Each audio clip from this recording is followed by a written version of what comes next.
3.1 का दूसरा जो क्वेश्चन है वह है, देखिए क्रिकेट टीम के एक कोच ने 3900 रुपये में 3 बल्ले तथा 6 गेंदें खरीदी।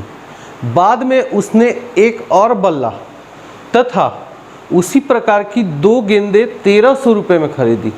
इस स्थिति को हमें बीजगणितीय रूप में दिखाना है और इस बीजगणितीय रूप को ग्राफीय रूप में हल करना है। तो चलिए हम इसके लिए सबसे पहले तो उसका इक्वेशन तैयार करेंगे। तो आपका दूसरा जो क्वेश्चन है, दूसरा क्वेश्चन आपका है एक बल्ला और एक गेंद के रूप में। तो हम पहले बल्ले को या बल्ले का जो मूल्य है उसको 100 रुपया मान लेते हैं, मानेंगे। माना एक बल्ले की कीमत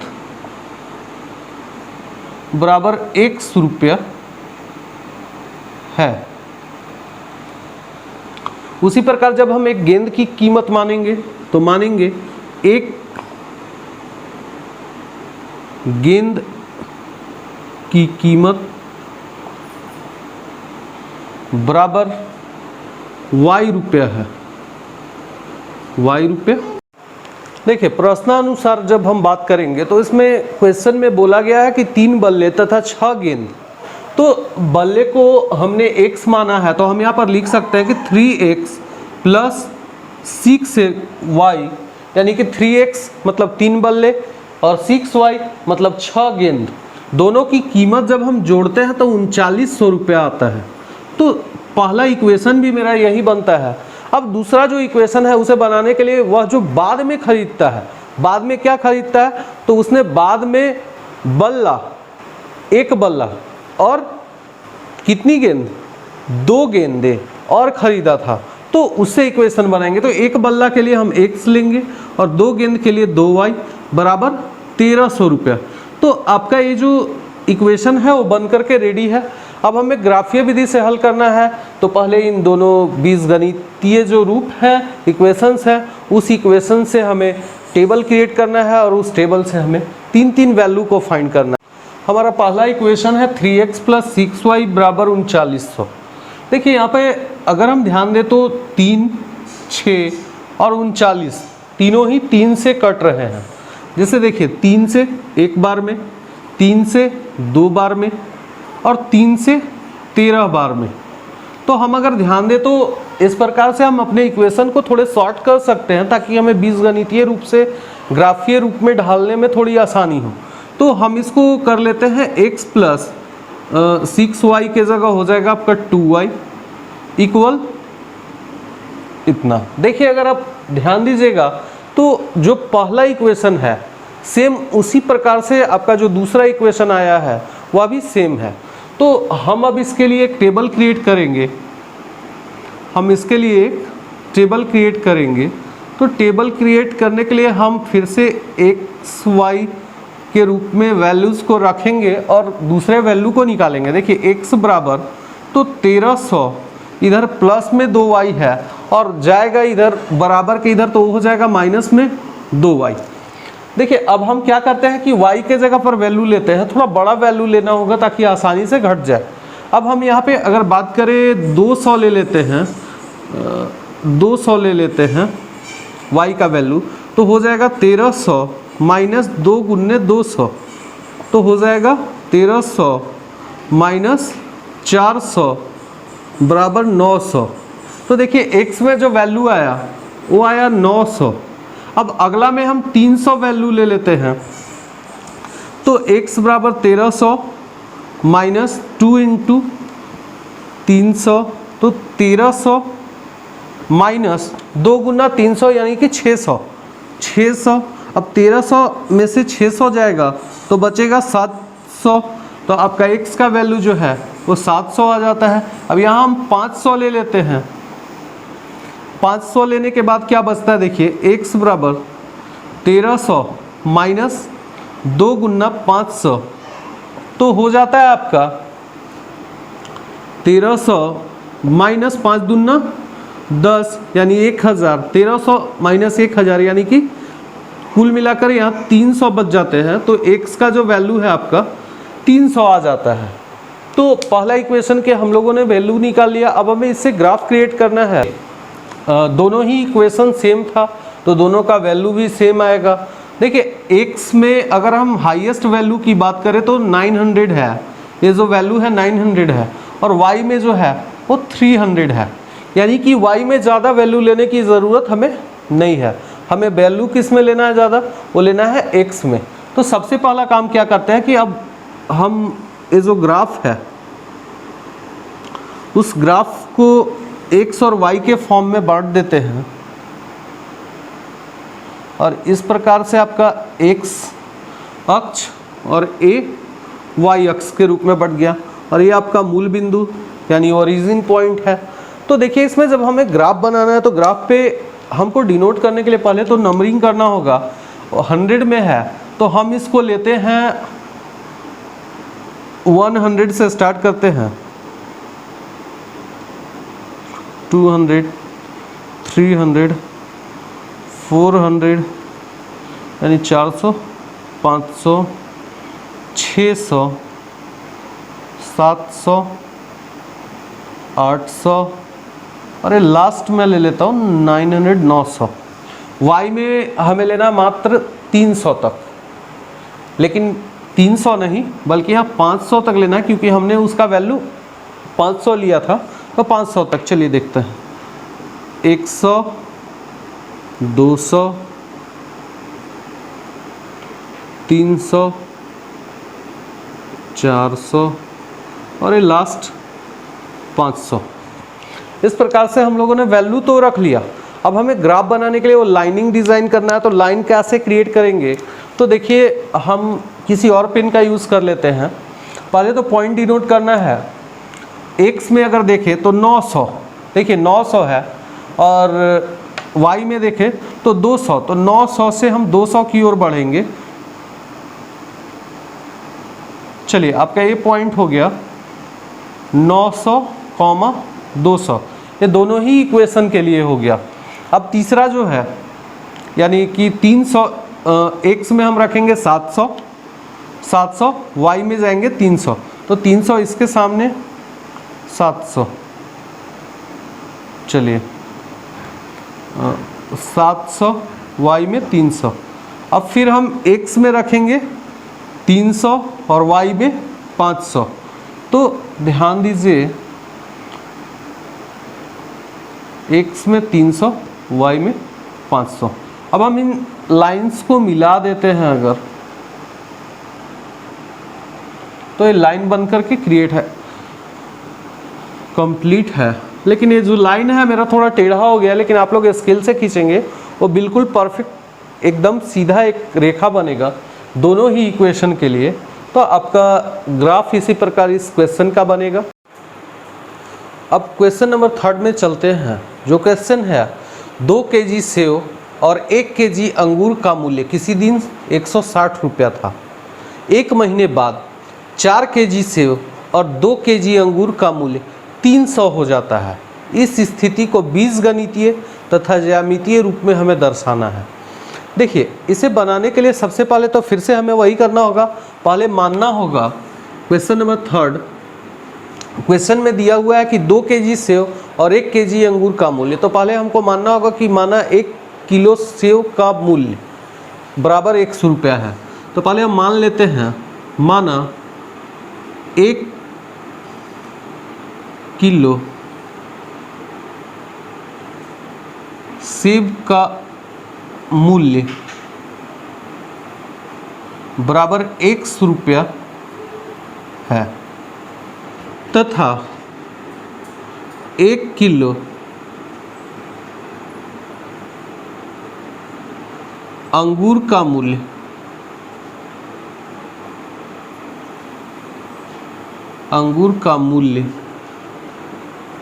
बराबर y रुपया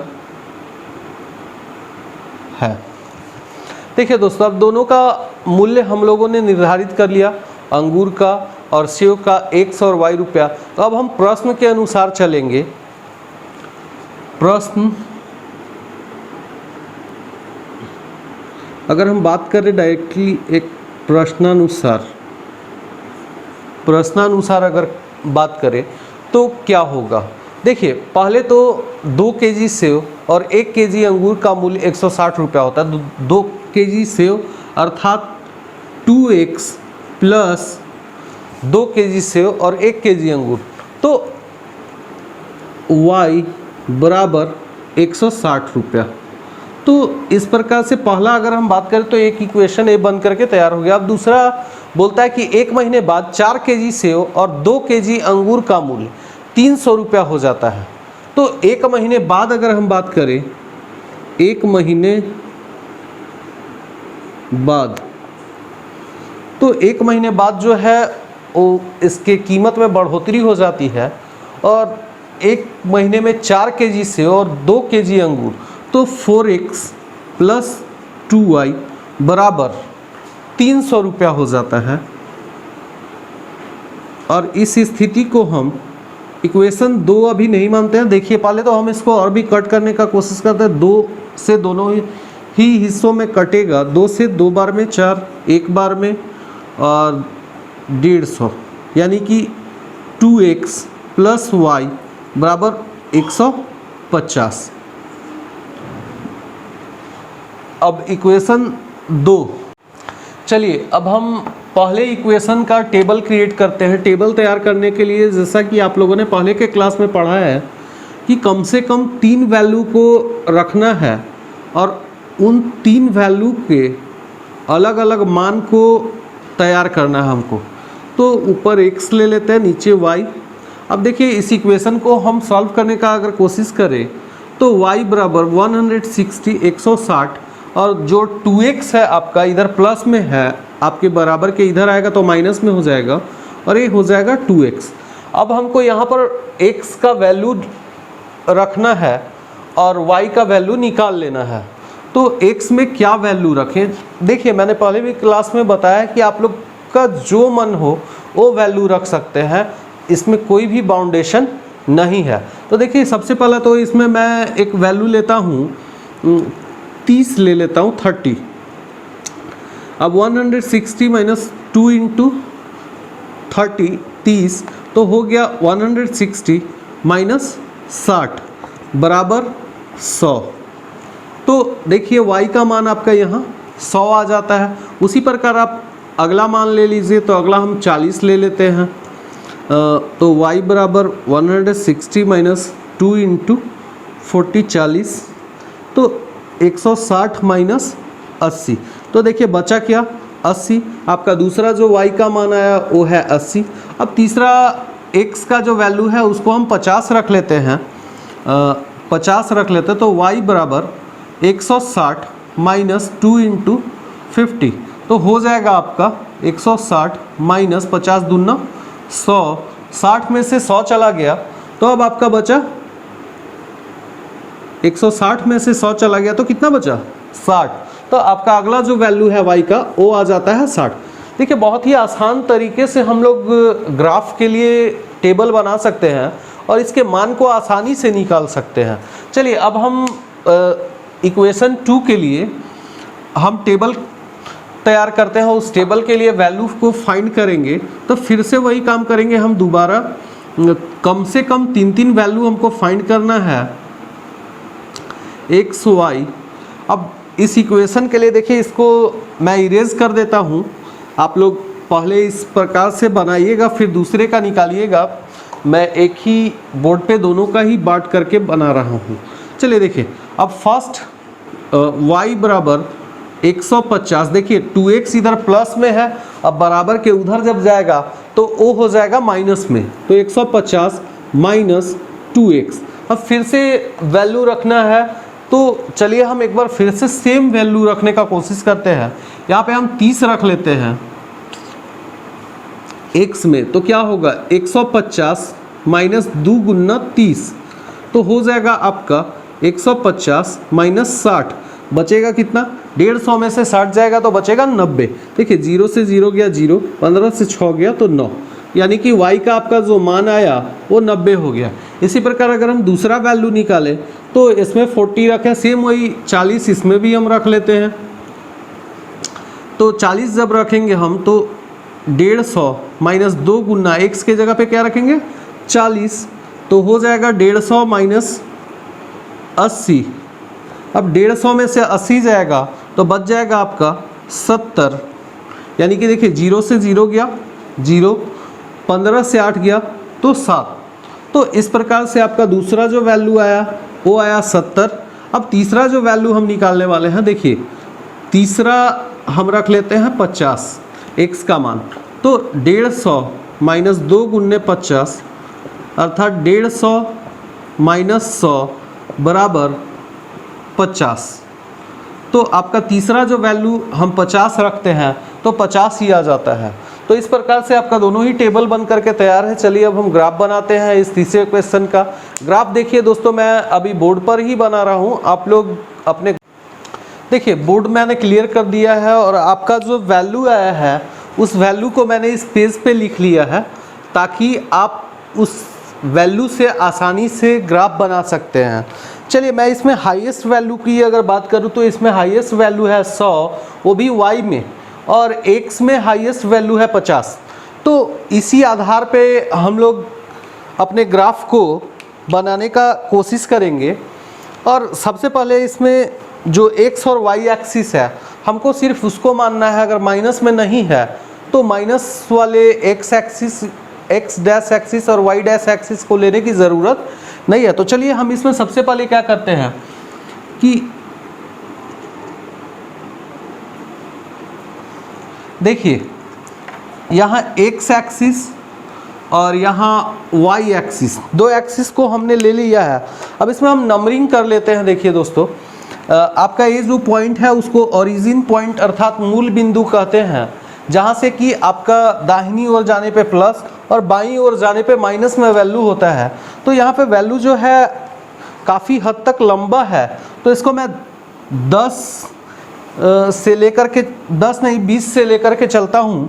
चलिए देखिए यहाँ पर 20, 40, 60, 80, 100। तो मैं x में भी 100 तक लेता हूँ और y में भी 100 तक ही लेता हूँ। इसका वैल्यू 20, जितना देखिए आप x में इंटरवल यानी कि गैपिंग जितना x में रखेंगे उतना ही y के भी वैल्यू में गैपिंग रखेंगे। 40, 60, 80 और 100। तो अब मैंने इसके वैल्यू को लिख दिया है। अब इसके जो पॉइंट है x और y एक्सिस पे जो पॉइंट आए हैं उसको मैं डिनोट करना स्टार्ट करता हूँ। देखिए पहला जो पॉइंट आपका आया है, सबसे पहला पॉइंट है x में 30 और y में 100। देखिए 20 और 40 के बीच में जो पॉइंट है वो आपका 30 है, तो x में आप 30 पे चले जाइए और y में 100 पे चले जाइए, यानी इसके सामने चलिए हम लोग और यहाँ डायरेक्ट 100 के पास पहुँच जाइए। यानी आपका जो पॉइंट है यहाँ x में है आपका 30 और y में है 100। चलिए नेक्स्ट आपका सेकेंड जो पॉइंट है वो 40 और 80। देखिए a है 40 और हम लोग को जाना कहाँ तक है 40 और 80, तो इस पॉइंट पे हम लोग को आ जाना है 40, 80। अब नेक्स्ट जो पॉइंट है वो 50 और 60। तो 40 के बाद आपका जो पॉइंट है वो है 50, तो 50 और 60। तो हम लोग यहाँ आ गए 50, 60। देखिए आपका पहला जो इक्वेशन है वो बन करके रेडी है। अब हम इन लाइंस को मिला देंगे। मिलाने के लिए बिल्कुल ही आप लोग स्केल का यूज़ कीजिएगा। देखिए ये तीनों ही जो पॉइंट होंगे वो इसी लाइन पे मिलेंगे। इस लाइन को मिलाते हुए क्रॉस कर देना है और आपका इक्वेशन लिख देना है कि कौन सा इक्वेशन है। तो पहला इक्वेशन है, पहला इक्वेशन को हम इसके साथ लिख देते हैं। आपका जो इक्वेशन है वो इक्वेशन है 2x प्लस y बराबर 160। अब दूसरा जो इक्वेशन है उस इक्वेशन के पॉइंट को फिर हम इसमें मिलाएंगे। तो देखिए दूसरा जो पॉइंट है आपका वो है फर्स्ट x में है 30 और y में है 90, यानी कि हम यहाँ से चलेंगे और इसके कुछ पहले चलेंगे। तो अगर हम देखें 30 और 90, तो इस जगह पे इसको हम रख लेते हैं, देखें तो 30 90, यानी इससे कुछ नीचे आएगा ये, देखिए हाँ यहाँ पे लिख देते हैं 30 90। अब अगला जो पॉइंट है वो 40 और 70, तो जस्ट इसके ऊपर जाएगा और 80 से कुछ नीचे आएगा। तो देखिए 40 70 40 70, तो ये आपका इसका दूसरा पॉइंट हो गया। तीसरा पॉइंट जो है 50 50, तो ये देखिए बीच में जाएगा 50 और यहाँ भी 50, तो x में 50 y में 50। और इस प्रकार से अब हम इस दूसरे लाइन को भी मिला देते हैं। अगर देखिएगा ध्यान से तो ए लाइन भी इसी प्रकार से मिलता हुआ नज़र आएगा और ये ऐसे क्रॉस कर जाएगा। अगर हम इसको आगे बढ़ाएं तो एक हल के रूप में मिलेगा और एक जगह क्रॉस सेक्शन को बनाएगा, कट जाएगा। अब चलिए इसमें हम इसका दूसरा जो इक्वेशन है उसको लिख देते हैं। दूसरा इक्वेशन आपका है 2x + y बराबर 150 150। तो इस प्रकार से आपको ग्राफ बनाना है, लेकिन ग्राफ देखिए बोर्ड पे कुछ मिस्टेक्स होते हैं, हल्के लाइन इधर उधर हो जाते हैं, लेकिन आपकी ग्राफ कॉपी में बिल्कुल एग्जैक्ट बनेंगे। तो आप लोग अपने ग्राफ कॉपी में बनाने का कोशिश कीजिए।